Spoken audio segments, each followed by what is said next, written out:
comunicação ela também pode ser formal e informal. Vamos ver, gente, vantagens da comunicação formal, certo? Quais seriam aí as vantagens?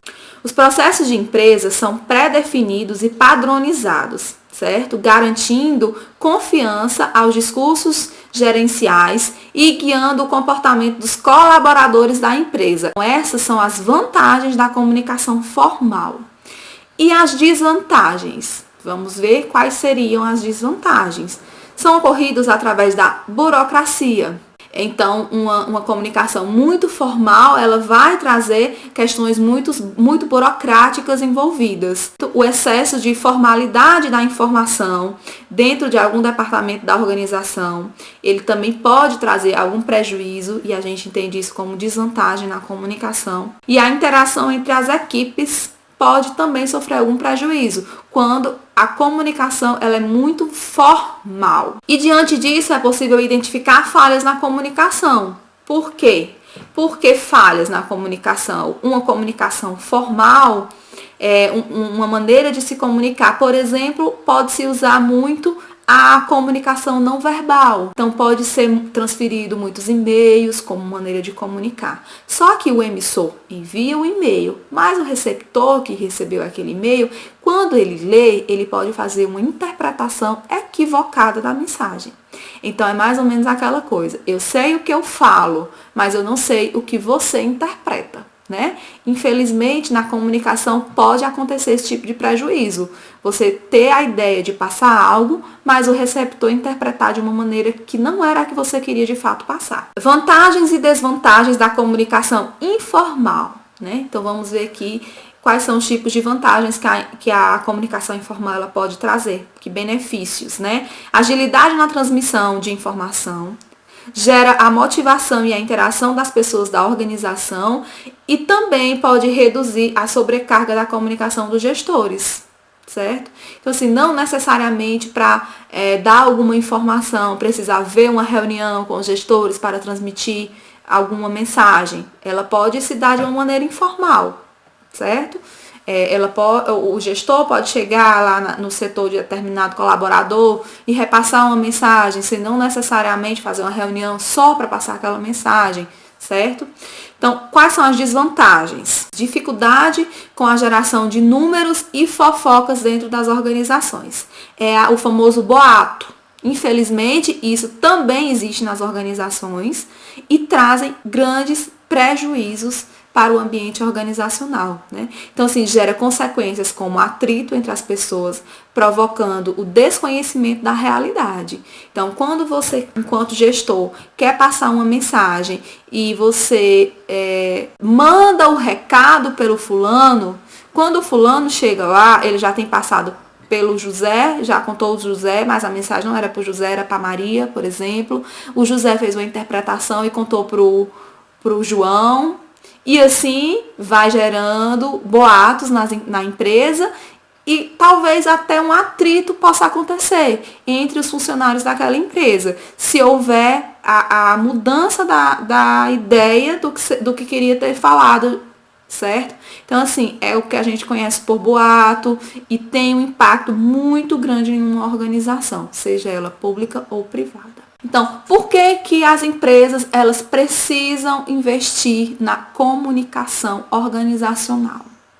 As empresas elas precisam sim muito investir, pois as pessoas às vezes se perdem na comunicação. É por meio da comunicação que você consegue alinhar a equipe, a sua comunicação, promovendo uma sincronia entre os colaboradores e as práticas e a filosofia da empresa. Então, a empresa ela vai ter uma missão, ela vai ter o valor que ela emprega, ela vai ter os objetivos. Isso daí é preciso ser passado para o funcionário, para o colaborador. Diante dessa transmissão dessa informação, é muito importante estar investindo na comunicação organizacional para que ela aconteça da melhor maneira possível, que as pessoas se comuniquem de maneira clara, simples e eficiente e que, de fato, o que foi emitido, o receptor entenda como aquela mensagem ela não tenha nenhum equívoco, ela não seja infundada, ela esteja de acordo com o que o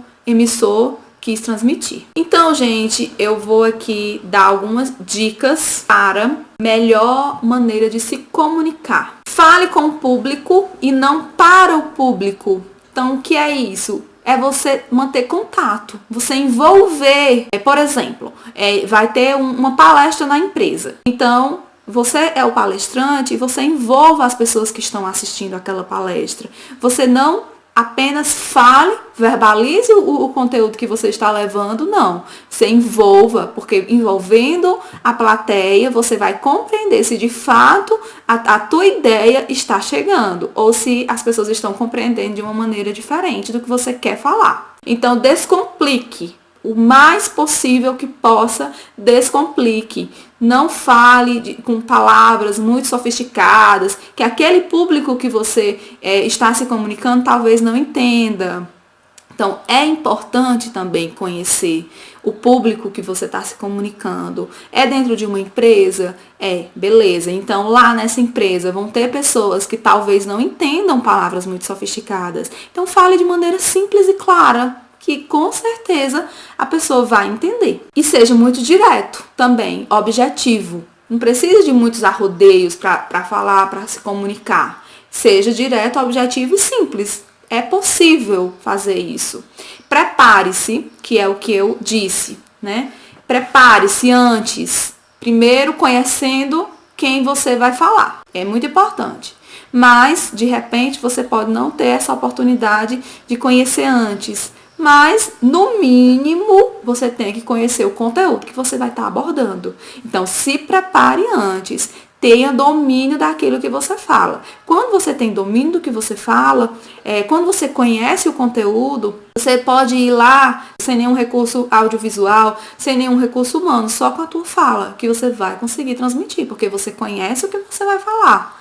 Então, procure elaborar textos curtos e leitura rápida, porque isso daí ajuda, com certeza. Quando é uma leitura curta, o texto é rápido, ele é objetivo. Então, vai ajudar muito na transmissão da mensagem.